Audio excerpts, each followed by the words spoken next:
The next frequency that came through for this light transmission of in word and deed is that there is a shadow side to the collective, which is coming forth right now, which speaks to the essence of abandonment, feeling this need to remain apart because intimacy is too threatening.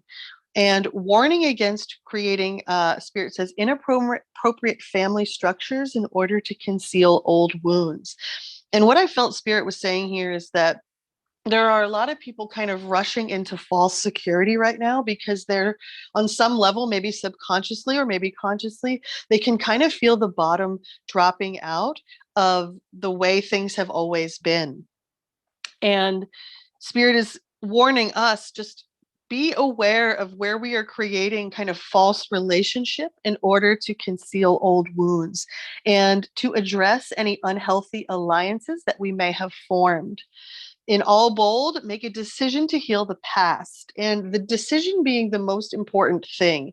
It's really not up to us to kind of pick at the wound and constantly rebandage it. All our job is to make the decision to heal and to step up to the plate when Spirit is asking us to do the healing and the integration.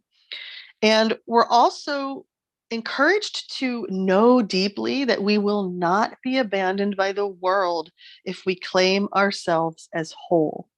And I had to like really feel into that when I was in meditation because it really like hit me like a gong that so many of us fear that if we don't have a victim consciousness or a gossip consciousness, that we won't be relatable or we won't be accepted by the world any longer. We'll be abandoned by the world if we claim this wholeness.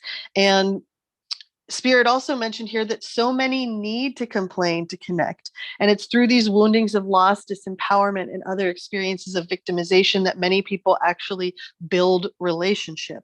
And so we're really encouraged to examine that and to, like I said, Spirit said, address any unhealthy alliances that we have formed, that we are releasing dysfunctional patterns, situations, and relationships, and we are beginning to learn to connect to others in healthy ways once we recognize our patterns and consciously choose to interrupt them with new thought and new responses. We're moving from reactionary to responsive, and Spirit says, do not abandon yourself.